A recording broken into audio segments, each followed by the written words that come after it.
Merhaba, Bitki Günlüğü'me hoş geldiniz sevgili bitki dostları. Bitkilerin dünyasına yaptığımız bu yolculukta her gün yeni bitkilerle tanışabilir, onların pek fazla bilinmeyen hikayelerini benden dinleyebilirsiniz. Dilerseniz hemen yeni bir bitkiyle daha tanışalım. Altınot ya da Latince adıyla Helichrysum papatyagiller yani Asteres ailesinin içinde yer alan, ana vatanı Afrika olan ve 600 kadar farklı alt türden oluşan ve hala botanik uzmanların üzerine nihai bir fikir birliğine varamadığı bir bitki topluluğudur. Sınıfı temsil eden türü dilimizde sarı solmaz ve her dem taze olarak bilinen Helichrysum orientale'dir. Altın otlarına diğer dillerde sonsuzluk otu, solmaz çiçek ve saman otu gibi isimler de verilmiştir. Bitkinin adı antik Yunan mitolojisindeki güneş tanrısı Helios ve altın anlamına gelen Krisos'un birleşiminden oluştuğu sanılmaktadır.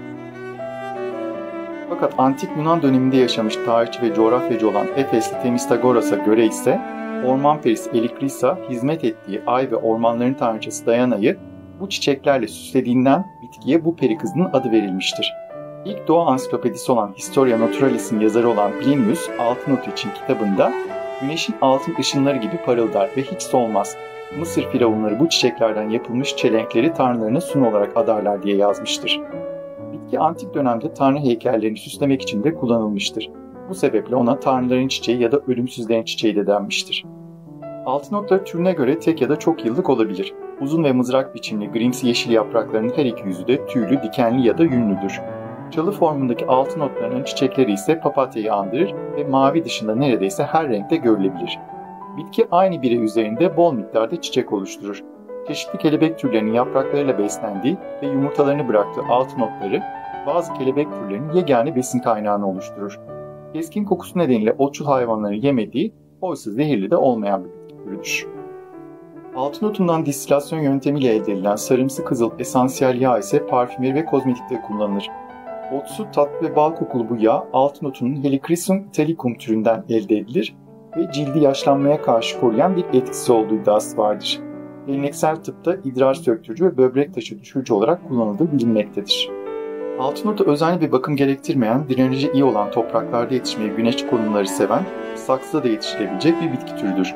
Altın otu süs amaçlı yetişilebileceği gibi bitkinin kurutulmuş çiçek olarak buket ve aranjmanlarda kullanımı da oldukça yaygındır. Helichrysum petiolare türünün Limelight varyetesi ve Helichrysum italicum ödüllü bahçe bitkileridir. Kurutulmuş olan çiçekleri ayrıca istenen renklerde boyanabilir. Bitkinin genç bireyleri kesilerek kurutulduğunda uzunca süre rengini ve biçimini korur. Eskiden bu çiçekler uzun süre canlılıklarını korudukları için cenaze törenlerinde kullanılır, mezarları ve heykelleri süslermiş. Bu nedenle de bu çiçekleri toplamanın ve evde bulundurmanın uğursuzluk getirdiğine inananlar da vardır. Hatta bitkinin benim de mezun olduğum İstanbul Üniversitesi'nin Avcılar Kampüsü içinde de bolca yetiştiğini biliyorum. Yıllar önce annem ve kız kardeşimle beraber kampüste çekilmiş bir fotoğrafta da ellerimizde bu çiçeklerle poz verdiğimizde anımsıyorum. Bu yıl öyle çok şey değişti ki ne yazık ki bu anlattığım şimdi sanki başka birinin hayatına ait bir anıymış gibi geliyor.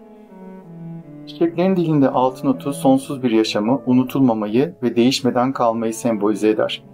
Rüyada altın otu görmenin uzun bir ömre, sağlığa kavuşmaya ve sağlığı korumaya işaret ettiğine inanılır.